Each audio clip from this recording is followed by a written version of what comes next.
Good morning, students.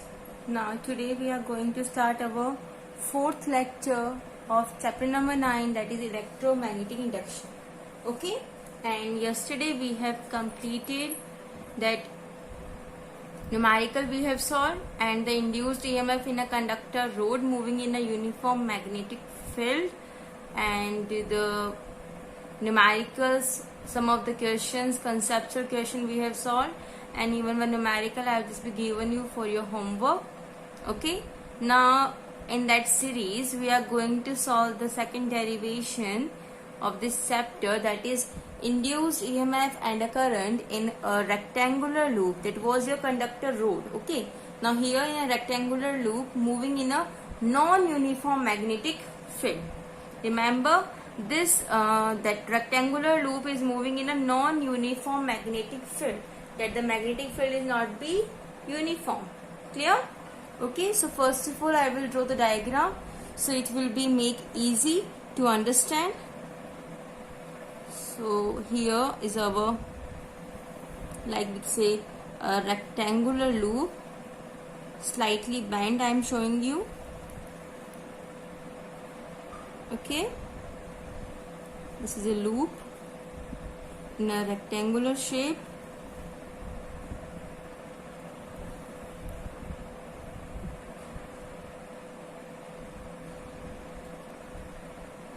Okay, it was as a moving rectangular loop, so the moving portion also I am showing you with the dotted line. So it was moving. If a particular displacement it is occupies from the one side, the same displacement is occupied on the other side also, that you know it very well. Even such type of, not exactly like this, but this type of a moving diagram we have just discussed in our class 11th, maybe in a surface tension chapter, that we are moving a film of a rectangular loop in a soap solution. Okay, so like this also it was also moving. Okay, and the points I am giving it A and B, C and D. Okay, and it was in a non-uniform, we can say a magnetic field, and it was coming on outward direction. That's why it was, I am denoting it with the dot 1. You know it very well.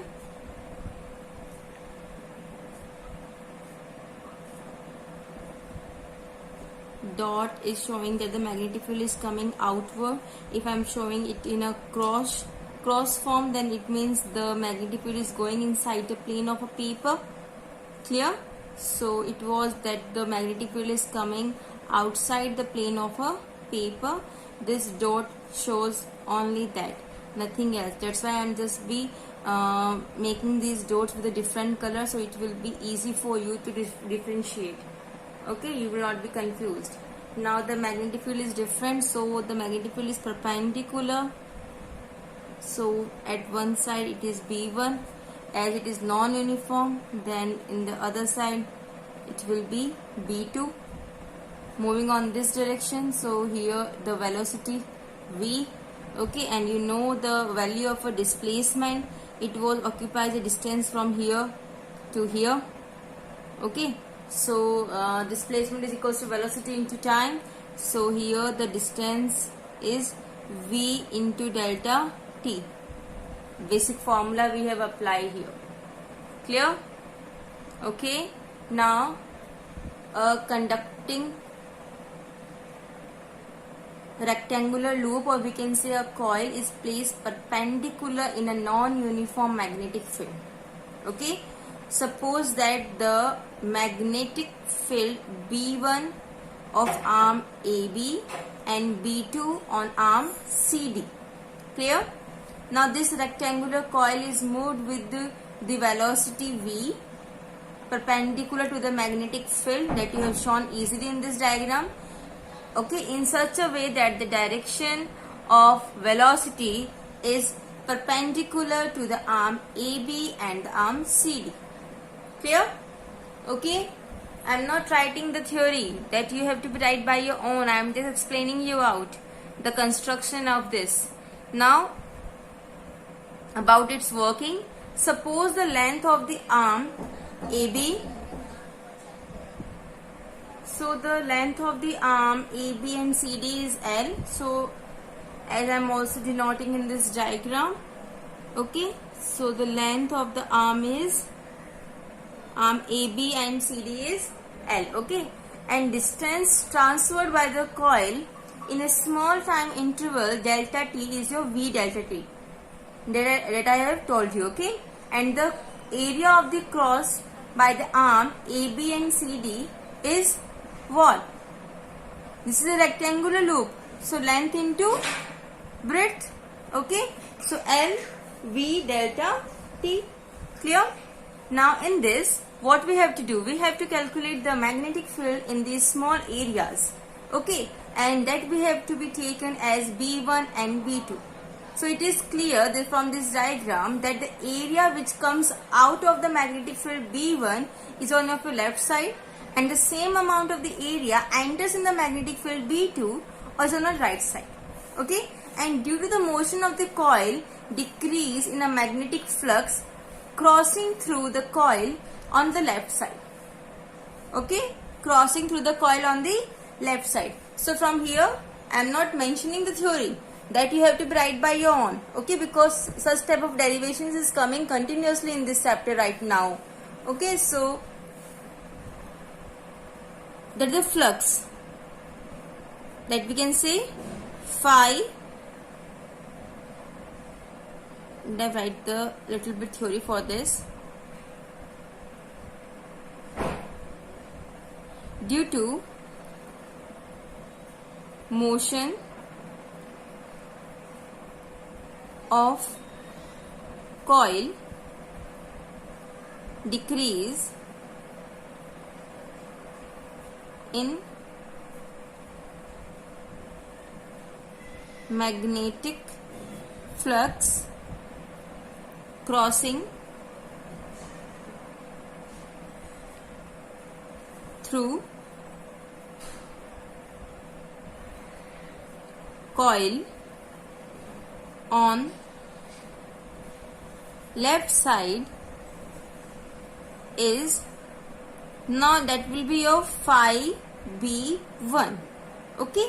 So here B1 into area A. Now as I told you, the area of a rectangle is length into breadth, so here the value of delta A, the length is L and the breadth is V delta T. So V delta T that I mentioned in this equation, that is phi of the B1 is equals to B1 L V delta T, equation number 1, okay, and it will just be increasing through the crossing coil on the right side, decreasing on the left side and increasing on the right side. So increase in magnetic flux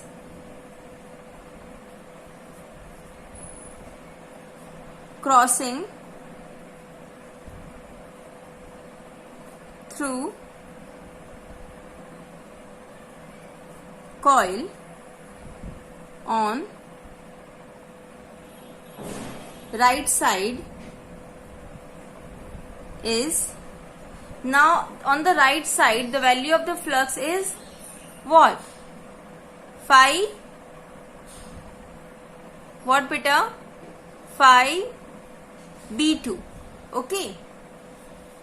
So phi B2 is equals to B2 into delta A, and you know that value B2 area will be the same one beta, so L V delta T, equation number 2.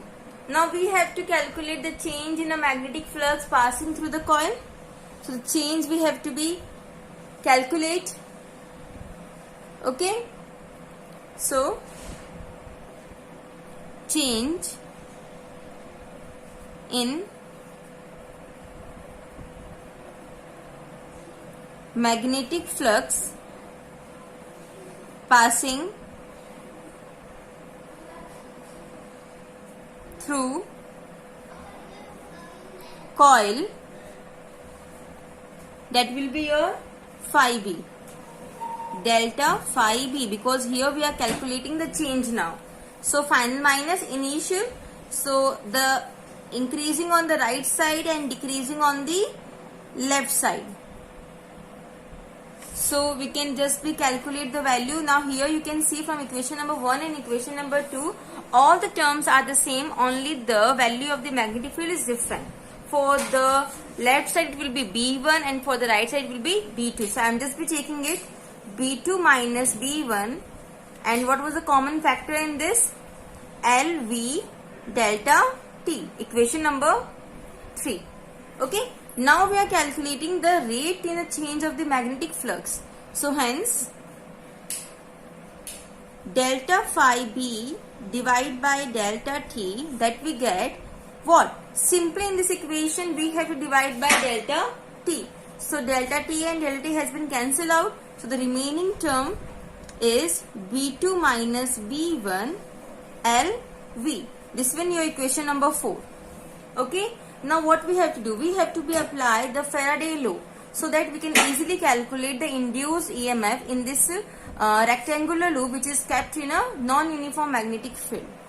So according to Faraday's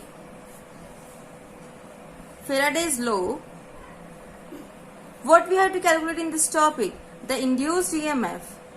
Okay, so according to the Faraday's law, the induced EMF, if you remember the formula or the law of Faraday, that is EMF E is equals to minus of delta phi B we have calculated, so delta phi B upon delta T. So now here we are taking the change, so this delta has been converted into derivative form, so minus d phi B divided by dt. Clear? Now what we have to do? Simply we have to put the value of what? Phi b, that is directly from equation number 4.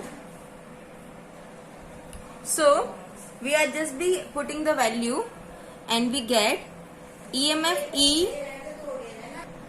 So the value will be E is equals to minus of B2 minus B1 LV. Okay, and as we are multiplying with minus sign inside the bracket, then we get E is equals to B1 minus B2 LV, equation number 5. Okay, now we are considering that if the resistance of a coil is R, okay, if resistance of coil is R, then induced current in the coil is I is equals to E upon R. So value of E from equation number 5, B1 minus B2 LV upon R. This is the value of induced current, equation number 6. So we can easily calculate both the values of induced EMF as well as the induced current when a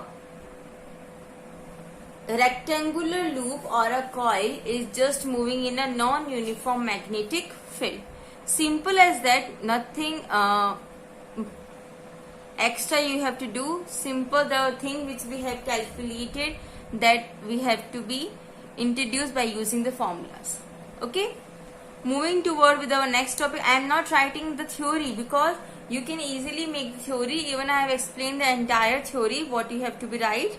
Okay, but you have to be write the theory because in the exam you must have to write the theory. It is compulsory on the exam time. Clear? Moving toward with the next topic, that is your energy conservation.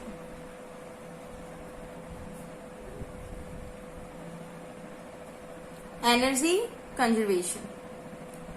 Again in this, it was just we are just putting a conducting loop which is perpendicular in a non-uniform magnetic field, and again suppose that it was moving with the velocity v and all. So I am just be first of all drawing the diagram of a rectangular loop.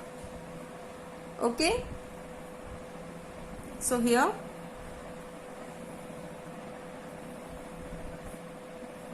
this one your rectangular loop. Okay, as it was moving, so I am just showing it with the dotted line.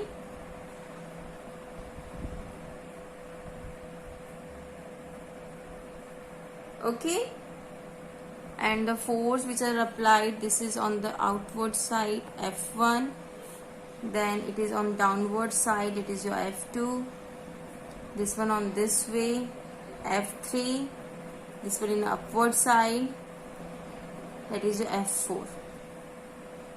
Okay, clear? Now here you are taking it as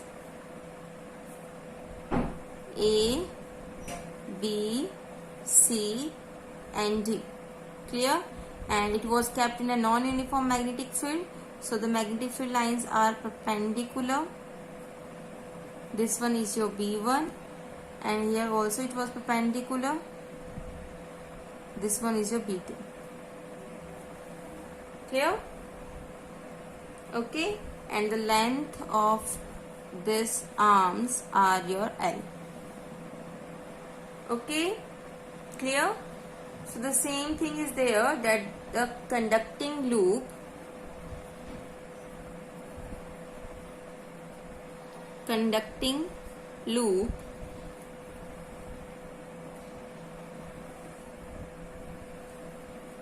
ABCD is placed perpendicular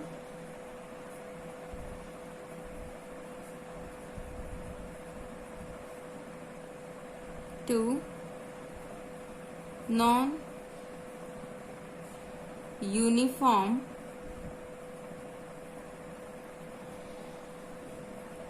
magnetic field. Suppose loop moves with velocity v due to motion of wire AB in magnetic field. Positive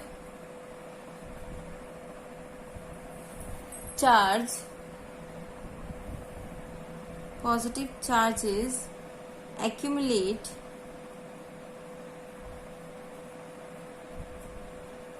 at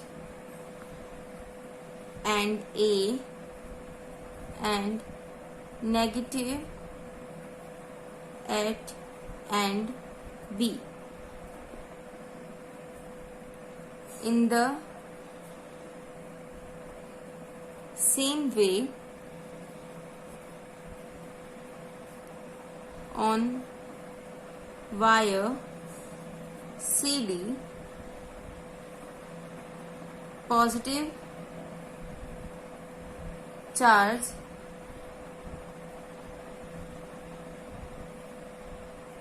accumulate at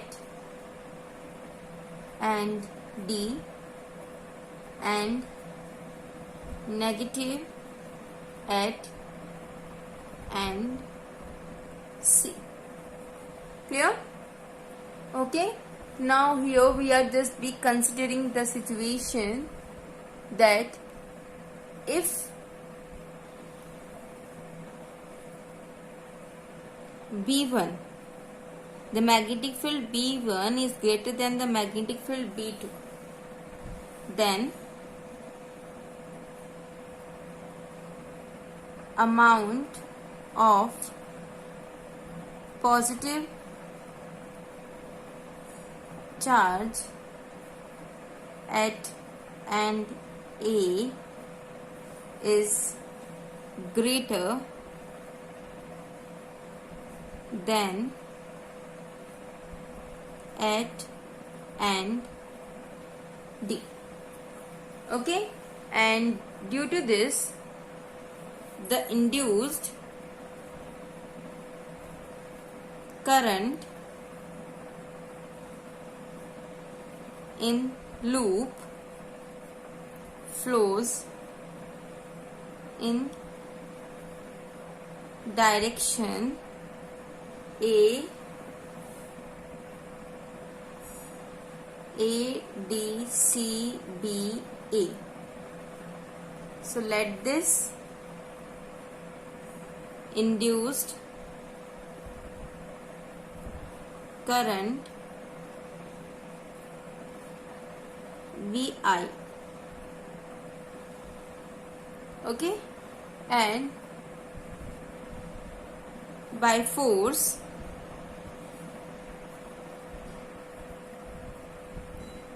on current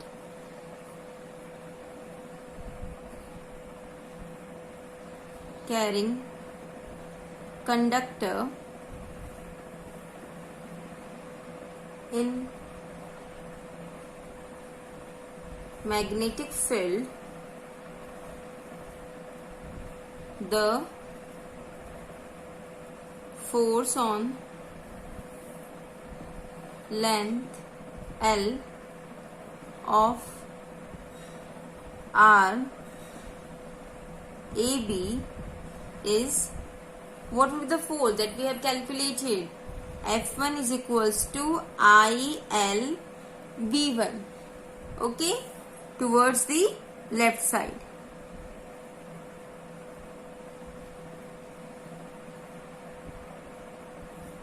Okay, and in the same way,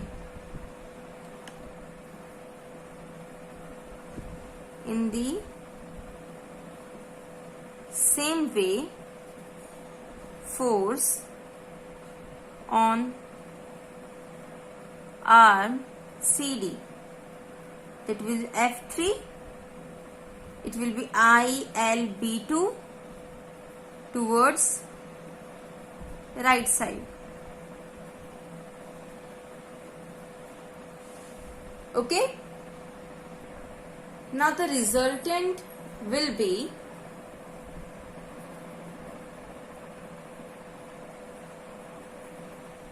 resultant of these two forces, F is equals to F1 minus F3. So we have to put the value F is equals to ILB1 minus ILB2. It was towards the left side.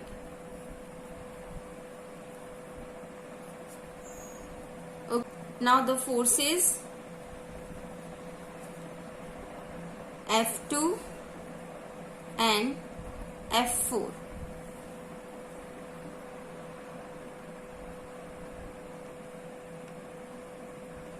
F2 and F4 on the arm BC and CD are equal in magnitude and opposite in direction, hence they cancel each other.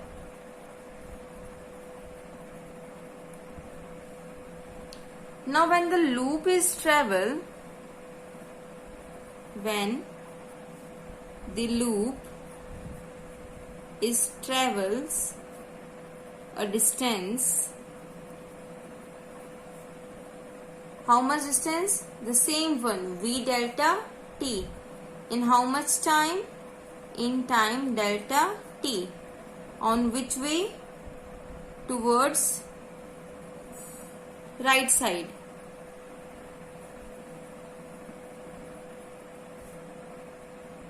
Work done against force F is, it will be W is equals to F delta X. Okay, so F will be your I, L will be the same one, B1 minus B2, and distance will be your V delta T. Okay, now we are just calculating here the current, the value of current. So I is equals to EMF upon R, that we have calculated already, that is your B1 minus B2 LV upon R. Clear? Okay, so simply we are putting this value of I in this above equation, then we get W is equals to B1 minus B2 to the square, when I am putting this value in place of I, L square V square delta T upon R. Clear? Okay, now if we are discussing about the energy which is spent in this work done, so energy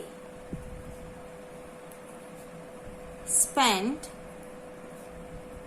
in this work done is converted into electrical energy in the circuit.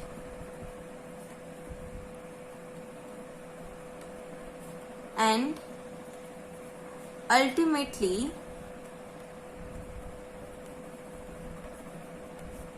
dissipated in the form of what, beta? Dissipated in the form of heat as usual. So you know the Joule's law of heating, beta? The formula H equals to I square R delta T. It was also coming in your 10th standard. Now here simply we are putting the value of I. On putting the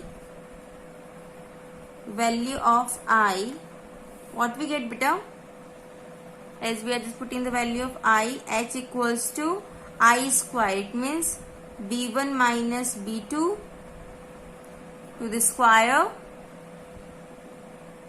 L square V square divided by R square. So one of the R has been cancelled out, only one R is remaining, and delta T. Now just correlate this equation with this one, beta. Both are the same one, na?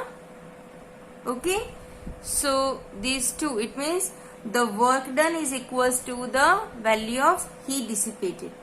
Okay, I am just as giving the equation number. F1 is your equation number 1, F3 is equation number 2, F1 minus F3 is equation number 3, and this work done is equation number 4, current equation number 5, equation number 6, 7, and equation number 8. Okay, so from equation 6 and equation 8, W is equals to H. That the power delivered by the external force is always equal to the thermal power developed in the loop.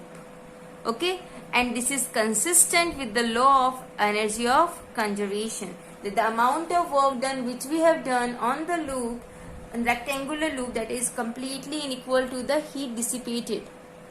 Okay, clear? Get my point?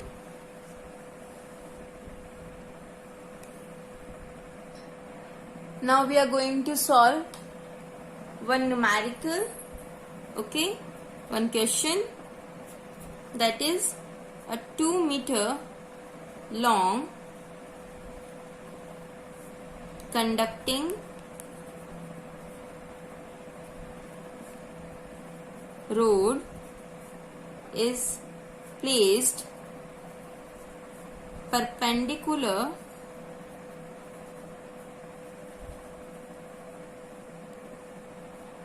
to a magnetic field of 1 Tesla. Road is moved with a velocity 0.6 meter per second perpendicular to its length and magnetic field if conducting road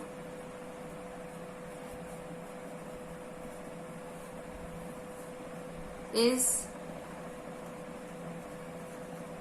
connected across a resistance wire of 12 ohm, what is the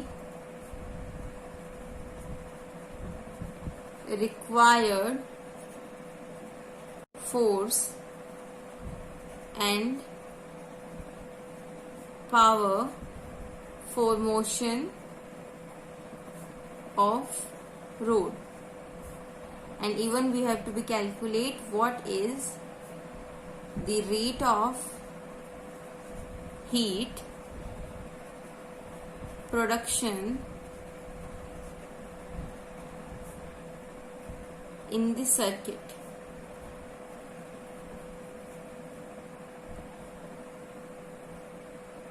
Okay, so this is your question. A 2 meter long conducting road is placed perpendicular to a magnetic field of 1 Tesla, and road is moved with the velocity of this perpendicular to its length and even with the magnetic field also. And if this conducting road is connected across the resistance of a wire 12 ohm, then we have to calculate the required force, power for the motion of a road, and what is the rate of the heat production in the circuit. The all thing we have to be calculate. Okay, so first of all, in the solution, force on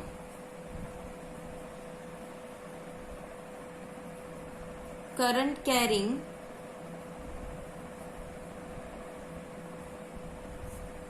conducting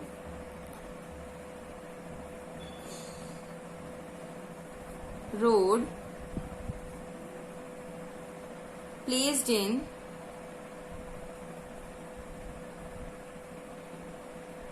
magnetic field. What is the formula, beta? F is equals to ILB. Okay, so F is equals to I L cross B. That will be a sign, and it was perpendicular, so F is equals to I L B sin 90. Value of sin 90 is 1, so I L B. So we have to put all the values which is given in the question. That is F is equals to value of current, okay, and which is given in the question is of your 0.1, okay, and the length is your 2 meter, magnetic field is of your 1 Tesla, so it will become 0.2 Newton. Okay, Now for uniform motion of road and opposite force of same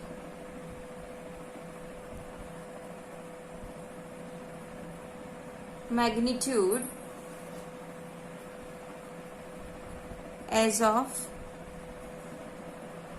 above force is required. So the required power for motion of road, if you remember, I am just telling the one formula for the power that is in your 11th standard also. Power is equals to force into velocity. If you remember beta, how? Power is equals to work upon time. Work is equals to force into displacement, and displacement upon time is your velocity. So force into velocity. So force is your 0.2 Newton and velocity is your 0.6 meter per second. So it will become 0.12 watt. And what we have to be calculate, we have to be calculate the rate of heat produced in circuit. So for the unit time we have to be calculate. Okay, so H is equals to I square R. So I square is of your 0.1 square and the value of R is of your 12. So it will become 0.12 watt. Now you have look at here. The value of power and the value of heat produced in the circuit is equal. Clear? Okay. So this is about this numerical. The three things we have calculated: the force, the power for the motion of a road, and the rate of rate of heat production. So rate means divide by time. So time has been cancelled out. Okay, clear? Now discuss about today's homework. So your today's homework is a numerical, that is a length of arm of a square loop is 1.5 meter. Half of the loop is in magnetic field 2.5 Tesla and remaining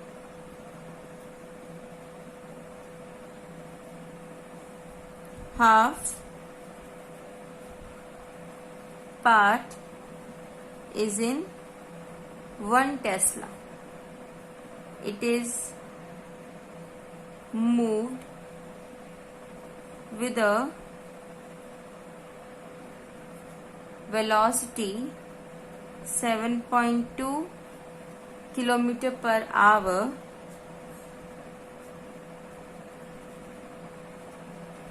perpendicular to magnetic field. Find induced EMF. Okay, so the length of an arm has been given of the square loop.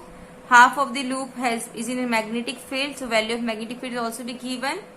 Okay, and the remaining half having the value of 1 Tesla, moving with the velocity kilometer per hour is there.